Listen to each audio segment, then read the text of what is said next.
Hello everyone, good morning all of you. Class 10th history में हम देख रहे थे ग्लोबलाइजेशन, है ना। तो पिछले दो वीडियोस में हमने काफ़ी कुछ डिस्कस किया, आई होप आपने देख ली होंगे। तो लास्ट वीडियो में हम डिस्कस कर रहे थे कि कैसे अफ्रीका कॉन्टिनेंट को सारे जो यूरोपियन कंट्रीज थे उन्होंने मिलकर आपस में बांट लिया, है ना। अब इससे अफ्रीका कॉन्टिनेंट की जो दुर्दशा है वो बहुत बुरी होने वाली है।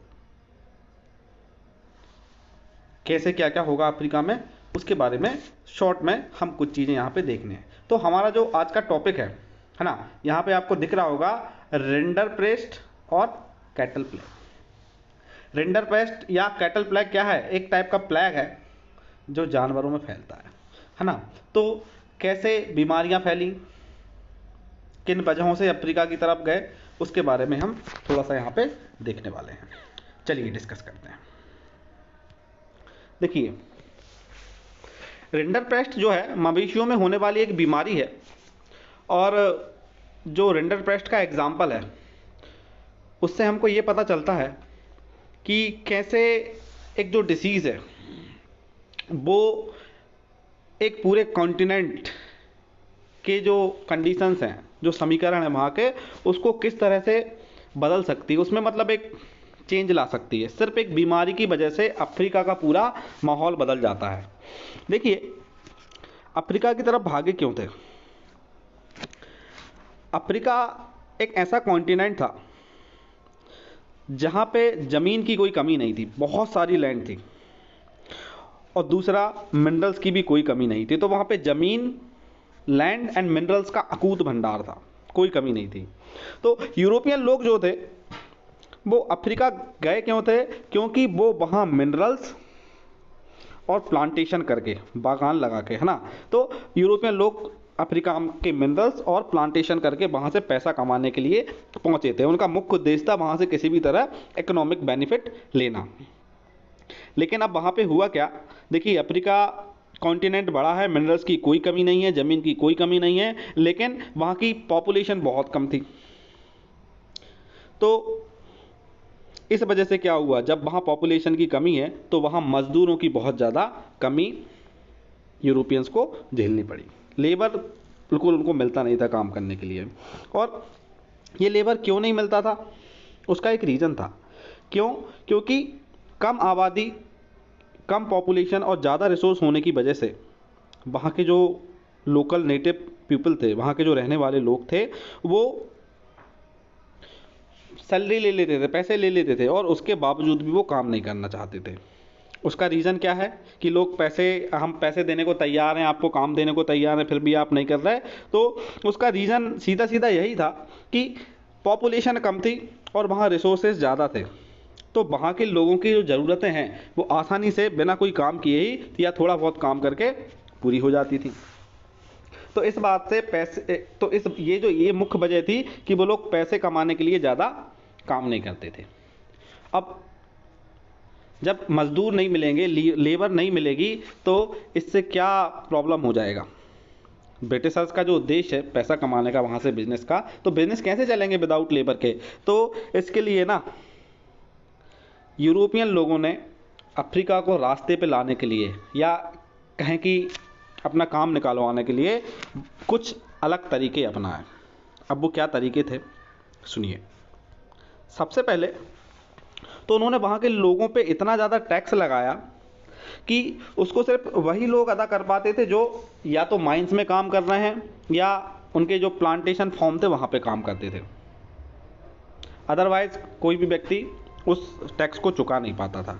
तो मजबूरी में लोगों को टैक्स चुकाने के लिए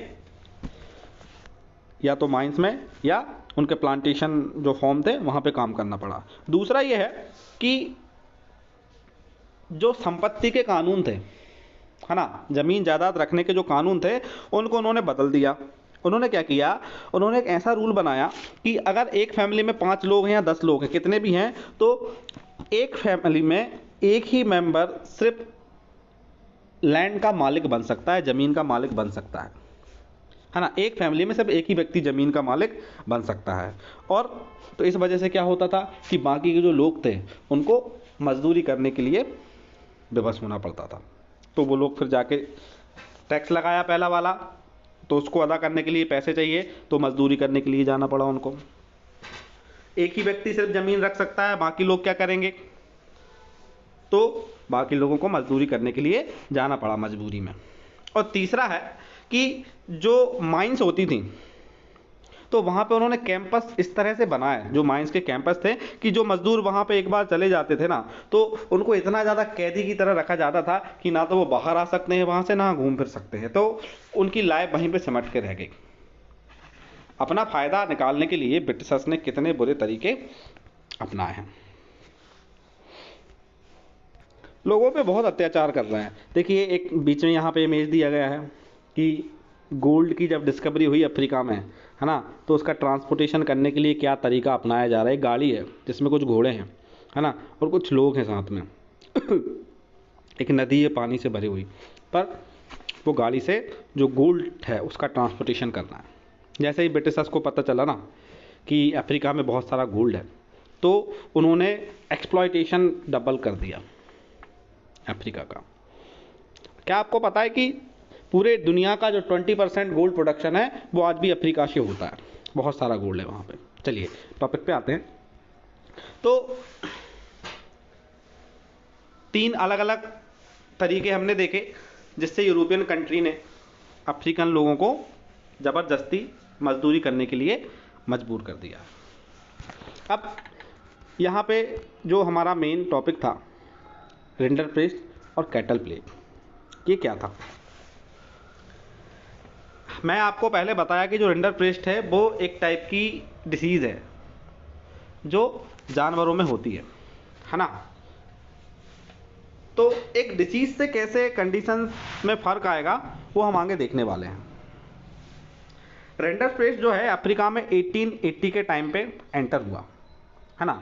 और ये जो बीमारी है आई कैसे, ऑब्वियसली कैटल्स की बीमारी है, डिसीज़ है, तो कैटल्स के थ्रू आई होगी।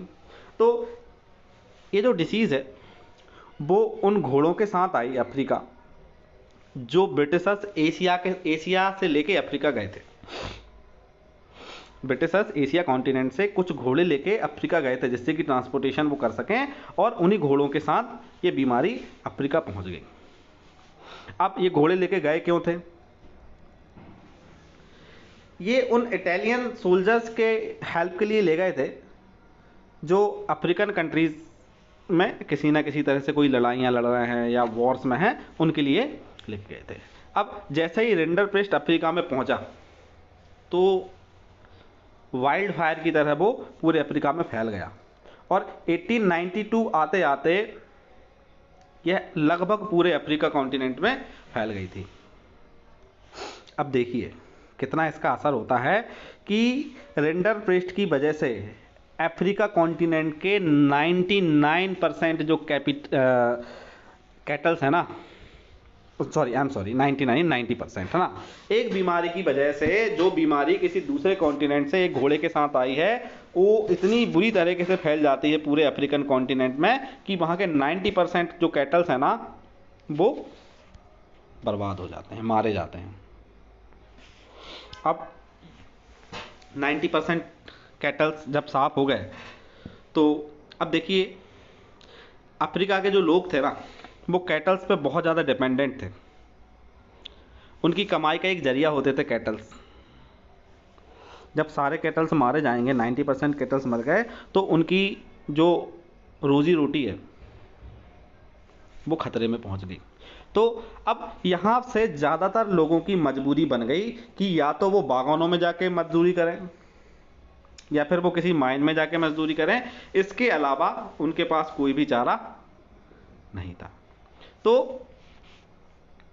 ज़्यादातर लोग ब्रिटिश यूरोपियंस के पास काम करने के लिए आने लगे। तो देखिए किस तरह से एक बीमारी की वजह से यूरोपियंस को हेल्प हुई अपनी कॉलोनी बनाने को, अफ्रीका को, है ना। यूरोपियंस को बहुत हेल्प मिली। अमेरिका में जब चिकन पॉक्स फैला तो उससे उन्होंने अमेरिका को अपनी कॉलोनी बनाने में काफ़ी हेल्प मिली। और अफ्रीका में अगर आप देखोगे तो कैटल प्लेग की वजह से उनको काफ़ी मदद हुई। ऊपर जो तीन उन्होंने अलग अलग तरीके मैंने आपको बताए थे वो, और साथ ही साथ ये जो कैटल प्लेग है वो फैला, तो उनके लिए सोने पे सुहागा जैसा हो गया। तो इस तरह से एक बीमारी की वजह से भी कॉन्टिनेंट का पूरा जो स्ट्रक्चर है वो चेंज हो जाता है। चलिए, अब नेक्स्ट जो हमारा टॉपिक है वो है indentured labour migration from India. Labour का माइग्रेशन पूरी दुनिया में हो रहा है, तो फिर इंडिया कैसे बच सकता है? इंडिया से भी लेबर्स का माइग्रेशन हुआ। इंडेंटर्ड लेबर क्या होते हैं? देखिए, भारत में इनको बोलते हैं बंधुआ मजदूर, और माइग्रेशन का मतलब पलायन करना, एक जगह से दूसरी जगह जाना। तो इंडेंटर्ड लेबर का, बंधुआ मजदूरों का इंडिया से कैसे माइग्रेशन हुआ, कैसे पलायन हुआ, और क्या क्या चीज़ें हुई। एक बार यहाँ पे एक नया वर्ड है इंडेंटर्ड लेबर, उसकी डेफिनेशन देख लेते हैं। अ बॉन्डेड लेबरर, मैं मार्क कर देता हूँ इसको।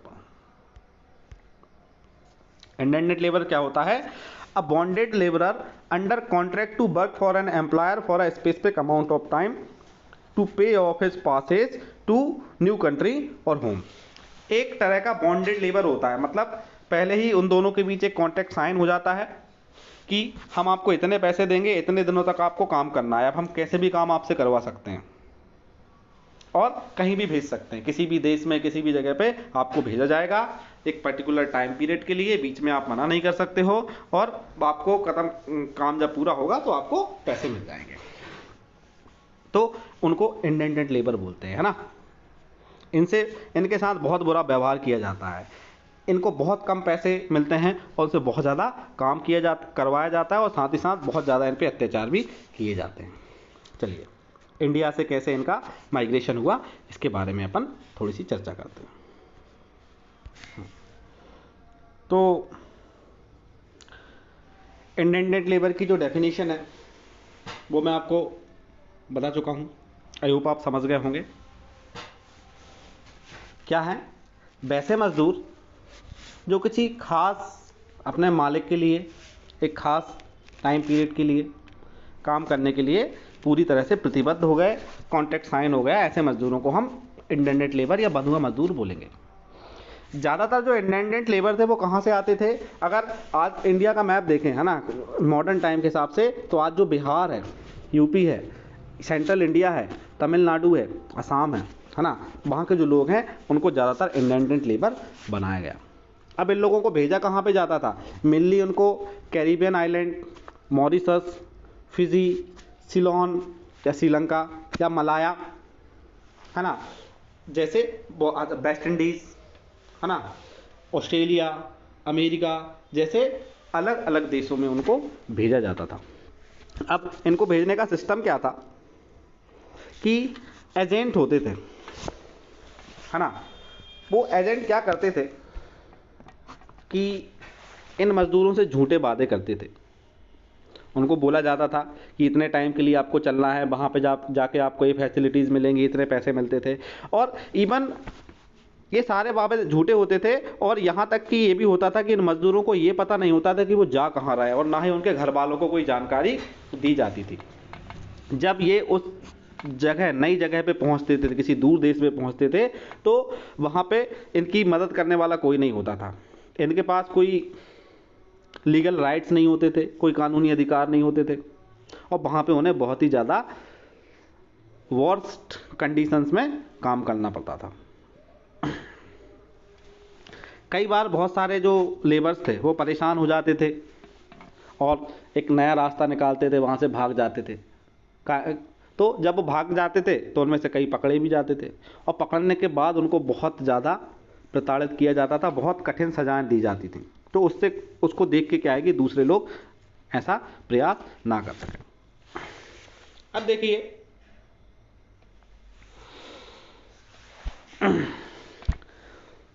बहुत सारे लोग ऐसे हैं जो बंधुआ मजदूर के तौर पे, है ना, इंडेंटर्ड लेबर के तौर पे किसी दूसरे देश में गए, तो अपना जो टेनर है, जो भी एजेंट के साथ उन्होंने वादा किया है, उस पीरियड को पूरा करने के बाद वापस अपने देश वापस आ जाते थे, इंडिया वापस आ जाते थे।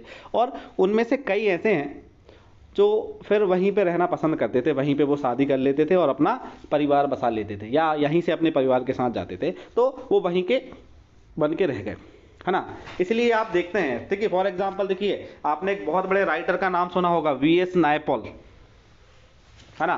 तो वीएस नायपॉल एक ऐसी परिवार से बिलोंग करते हैं जो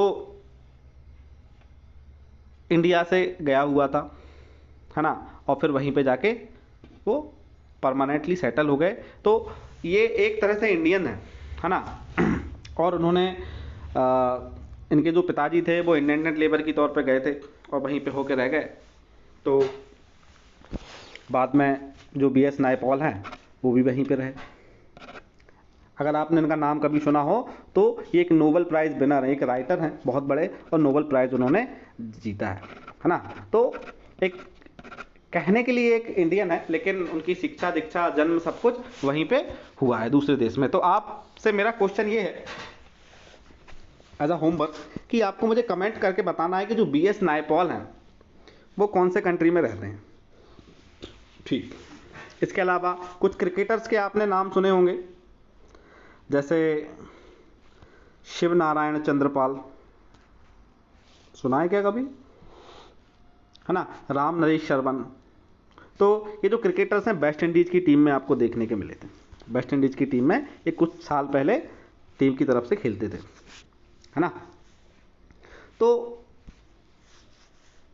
इनके नाम देख के आपको ऐसा बिल्कुल लग रहा होगा कि यार ये इंडियंस है, अदरवाइज वेस्ट इंडीज़ के प्लेयर्स के नाम क्रिस गेल, इस टाइप के नाम होते हैं। लेकिन शिव नारायण चंद्रपाल या राम नरेश शर्मन या सुनील नारायण, ये तो इंडियंस नेम है ना। तो ये भी वही लोग हैं, उन्हीं फैमिलीज से बिलोंग करते हैं जो इंडेंटेड लेबर के तौर पे उन देशों में काम करने के लिए गए थे और अब वहीं के होके रह गए हैं। कुछ पीढ़ियां उनकी जब वहाँ हुई तो वो वहीं के नागरिक कहलाने लगे। अब क्या हुआ, 19th सेंचुरी आते आते, सॉरी 20th सेंचुरी आते आते 1900 के बाद इंडिया के जो कुछ राष्ट्रवादी नेता थे, नेशनलिस्ट लीडर थे, उन्होंने इस बात का विरोध करना शुरू कर दिया कि भैया जो इंडेंटेड लेबर है उनका जो माइग्रेशन हो रहा है वो पूरी तरह से अत्याचार है और ये किसी भी तरह से स्वीकार्य नहीं होगा, एक्सेप्टेबल नहीं होगा, इसको रोका जाना चाहिए। तो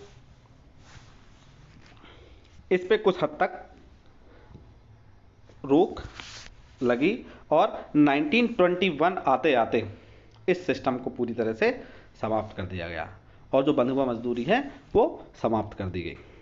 तो ये छोटा सा इतिहास हमने यहाँ पे डिस्कस किया इंडियन इंडेंटेड लेबर्स के बारे में। और कोई अगर आपको डाउट है तो वो आप मुझसे कमेंट में पूछ सकते हैं। अब हमारा जो नेक्स्ट टॉपिक है 2.5, इंडियन एंटरप्रेन्योर्स अब्रॉड। एंटरप्रेन्योर कौन होते हैं?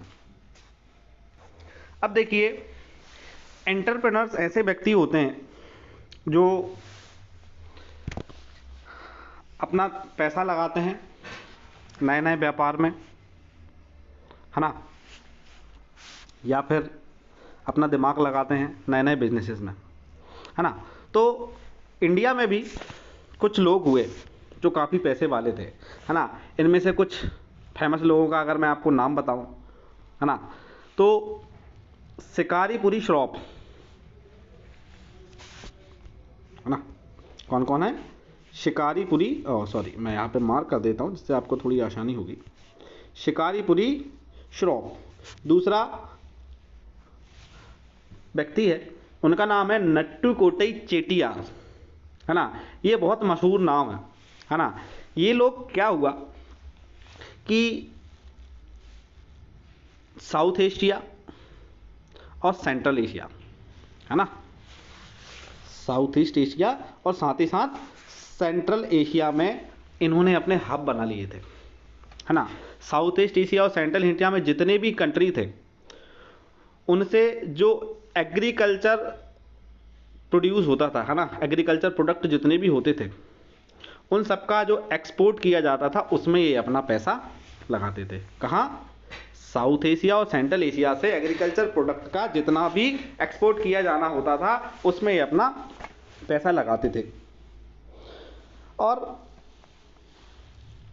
इंडिया ही नहीं, देखिए वर्ल्ड इकोनॉमी जब बढ़ रही है तो कहीं ना कहीं चीज़ों का इंपोर्ट एक्सपोर्ट होगा, तो उसमें बहुत ज़्यादा पैसा खर्च होगा, उसके लिए एक व्यवस्था की ज़रूरत भी होगी।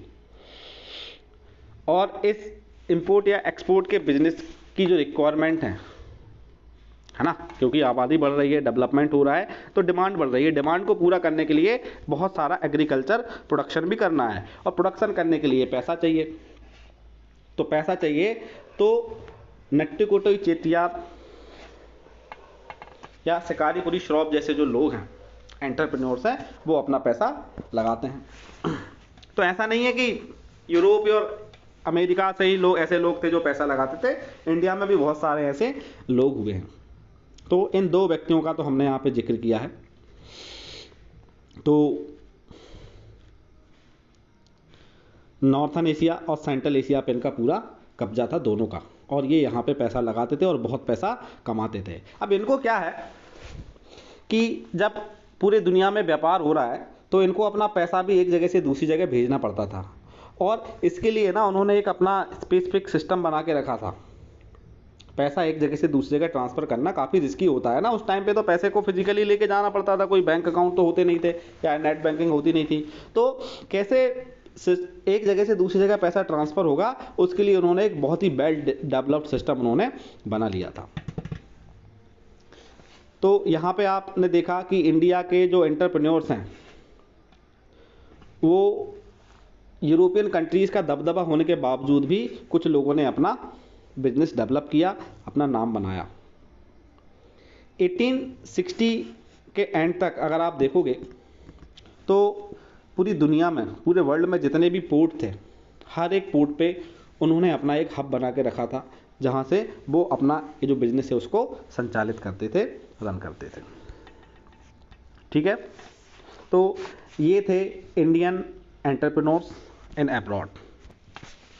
अब देखिए, जैसा कि हमने देखा इंडियन एंटरप्रेन्योर्स अब्रॉड जा रहा है ना, और उन्होंने पूरे दुनिया में व्यापार भी कर रहे हैं, यूरोपियंस का बोलबाला होने के बावजूद भी। अब अगला जो टॉपिक है 2.6, Indian trade, colonialism and the global system. देखिए, पुराने टाइम से ही ना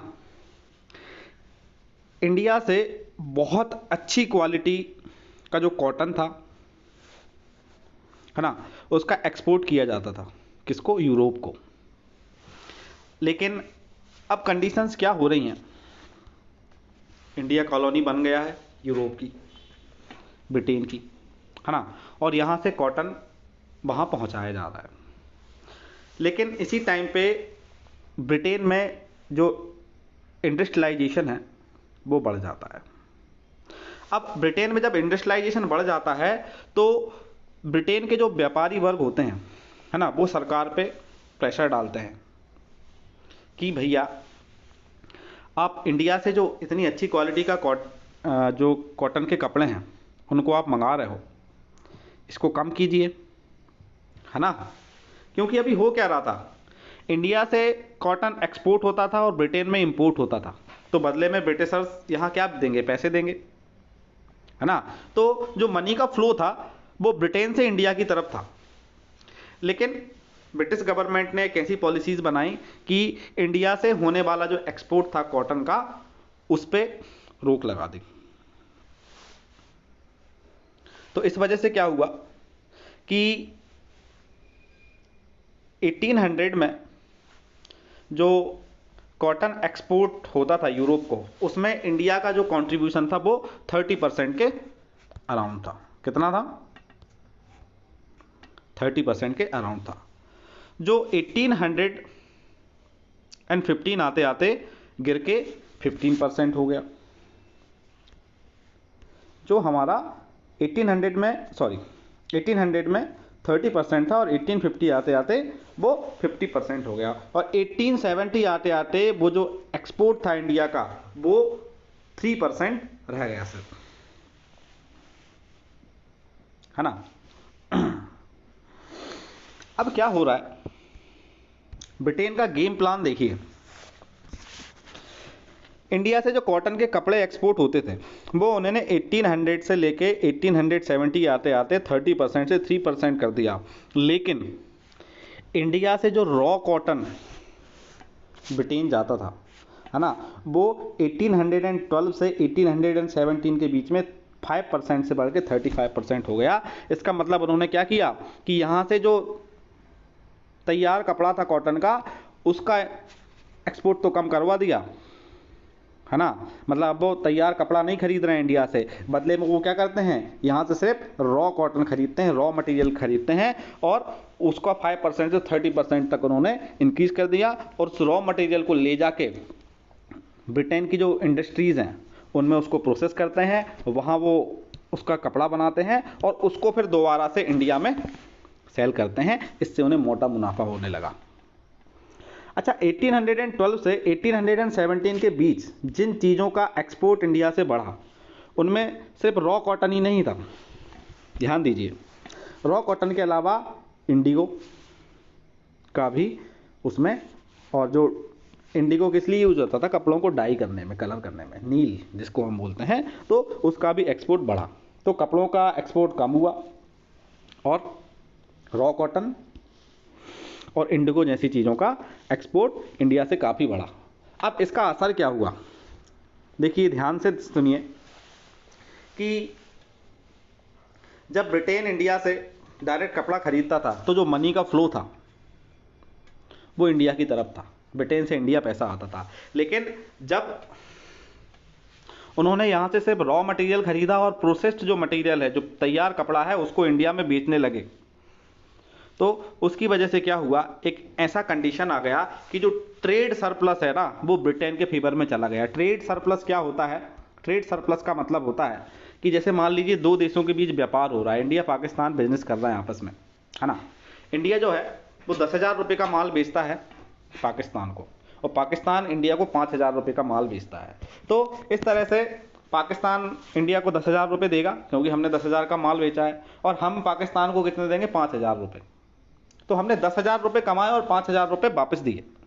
तो इस तरह से हम जो है जो ट्रेड सरप्लस में है। तो पहले यही स्थिति, पहले स्थिति क्या थी कि ब्रिटेन और इंडिया का जो बिजनेस था उसमें ना इंडिया सरप्लस में रहता था। लेकिन ब्रिटिशर्स ने जो पॉलिसी चेंज की, जो कॉटन के कपड़ों के एक्सपोर्ट पे रोक लगाई, रोक नहीं लगाई, उसमें कमी लाए और रॉ कॉटन खरीदा और हमको प्रोसेस्ड जो तैयार कपड़े थे वो बेचे। तो इस कंडीशन में जो मनी का सरप्लस था ना, मनी का जो फ्लो था वो ब्रिटेन की तरफ हो गया और इंडिया कहीं ना कहीं ट्रेड डेफिसिट में फंस गया, व्यापार में घाटा होने लगा इंडियंस को। इस वजह से अब देखिए, कहीं ना कहीं जब पैसा फॉरेन कंट्री में जाएगा तो इंडियन जो बिजनेसमैन है या जो छोटे दुकानदार हैं जो या इंडस्ट्रियलिस्ट हैं, उनको नुकसान होगा। भारत के लोगों को जो आमदनी होती थी उसमें बहुत ज़्यादा कमी आई। अब ये तो एक तरीका था जिससे ब्रिटिशर्स ने इंडिया को इकोनॉमिकली बहुत ज़्यादा नुकसान पहुंचाया। इसके अलावा ब्रिटिशर्स और क्या करते थे कि इंडियन मार्केट से जो उनको इनकम जनरेट होती थी, बहुत सारा पैसा उन्होंने कमाया इंडिया से, तो वो जो इनकम जनरेट होती थी उसका इस्तेमाल किस लिए करते थे, वो उसकी जो दूसरी कॉलोनीज थी इंडिया के अलावा उनकी देख रेख करने के लिए, या वहाँ पे उनके जो ऑफिसर्स हैं उनके खर्चे के लिए, या अलग अलग देशों में जो उनको युद्ध लड़ने हैं, वॉर करने हैं, उनके लिए जो पैसा खर्च करते थे वो इंडियन मार्केट से जो इनकम जनरेट की है उसको वो वहाँ खर्च करते थे। और साथ ही साथ इंडिया में भी उनका बहुत सारे ऑफिसर्स थे, है ना, तो उनको भी उनको सैलरी देना पड़ता था। तो भारत में रहने वाले अपने ऑफिसर्स को जो होम चार्ज मतलब उनकी सैलरीज और खर्चे जो देना पड़ता था, वो भी उन्होंने कहाँ से निकाले, इंडिया में ही मटेरियल बेच के जो प्रॉफिट कमाया उसी से उन्होंने उसकी भरपाई की। इसके अलावा पेंशन का जो खर्चा था वो सब भी यहीं से वो देते थे।